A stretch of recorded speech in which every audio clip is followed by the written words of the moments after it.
I have some items I want to show you that candidates use to improve and get their name identity out. Here's a handout.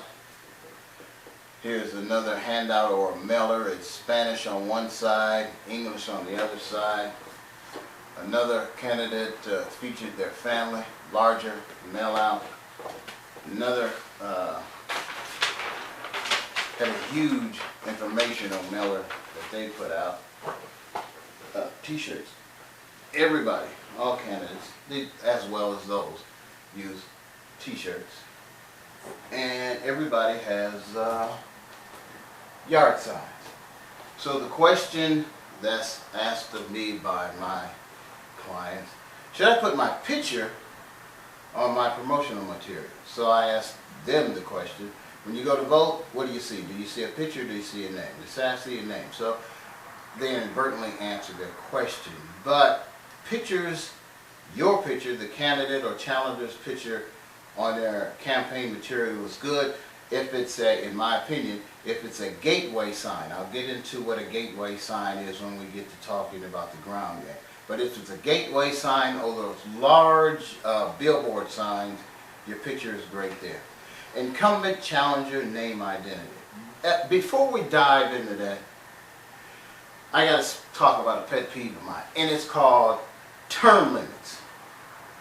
I believe every political position should have a term limit on it. No politician should hold any one particular seat for more than 8 to 10 years. 8 to 10 years. Term limits. I don't care what it is. We focus on, my firm focuses on local politics. Local to us is state, county, and city. No politician should hold one seat for more than 8 to 10 years. After that, move around. Run for another seat. But let that seat go and let some new blood get in there, new ideals, and that's a large reason why we have voter apathy. People saying, well, I'm not going to run, I'm not going to go vote, so-and-so is already going to win, it's a done deal. No, it's not a done deal. We've got to get you back out into the voting process, and term limits will help make that happen. Now, if I'm an incumbent and they're sitting there and they're watching this and they're hearing, well, we already got term limits. They vote for me every time. Yes, they vote for you every time you come up for re-election. But because of voter apathy, people will sit at home and say, it's a done deal. They're going to win anyway. And you end up winning. And your incumbent or your challenger doesn't have enough wherewithal, haven't planned it out right, and you're still there.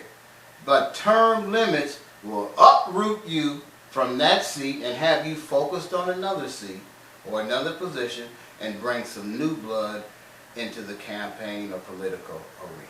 Now, that's my position, and I'm sticking with it. Let's get back to incumbents and challengers' name identity. Beginning in 2020, the election cycle in 2020, name identity is going to be extremely important. As a matter of fact, huge in fact. Now, name identity has always played a large part in the election process, but again, in 2020, it's going to be a game changer. Why? The political party affiliation coattail effect has swept a lot of people into political office. What am I talking about? If you're running for state representative, county commissioner, a sheriff, or judge, just to name a few, and you're a member of the Democratic Party, the Republican Party, the Libertarian Party, the Independent Party, and your party is a dominant party in the area from which you live in, then you have the odds-on favor of winning. I live in Dallas County. In Dallas County, Democrats are the #1 party. So a Democrat wins most every election. Matter of fact, the Democrat that wins in the primary has an odds-on favor to win in the general election some 4 months later. That's called the political party coattail effect. And it has worked extremely well. It has put people into office, important political office, whom most people don't know anything about. They go in to vote and they've got in their mind the 1 or 2 people who they want to vote for. I'm talking about the general election side. The 1 or 2 people that they want to vote for, and they say, well, is that a Democrat or whatever their particular party affiliation is? Well, forget that. They're that, boom, they hit that straight party ticket and everybody on that list gets in. And guess what? You don't know everybody on that list, and everybody on that list hasn't tried to get your attention so that you would get to know about them. So that person that's on that Democratic Party list, talking general election, didn't have to work for your vote. They had to work in the primary to get there. But when it came to the general election part, they didn't have to work at all because the coattail effect was in full effect. Well, guess what? That's over with. The straight party voting ticket option in 2020 is off the table. The party political coattail effect is still there, but I don't know how strong it's going to be come general election time.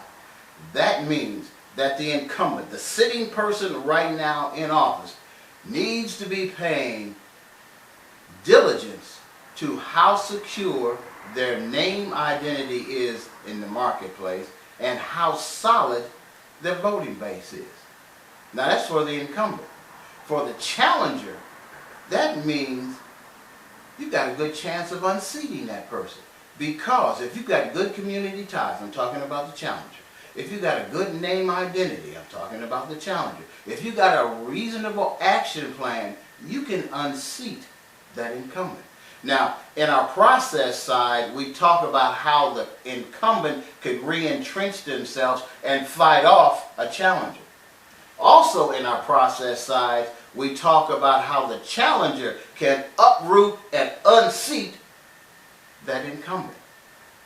But for this part of the political campaign boot camp, we're only focused on purpose, not process. Process is the steps that must be taken to achieve sought results. Process and purpose are both addressed in the political campaign manual, and you need to get that manual. But right now we're only talking about purpose. Incumbent, challenger, purpose. The reason why things must be done.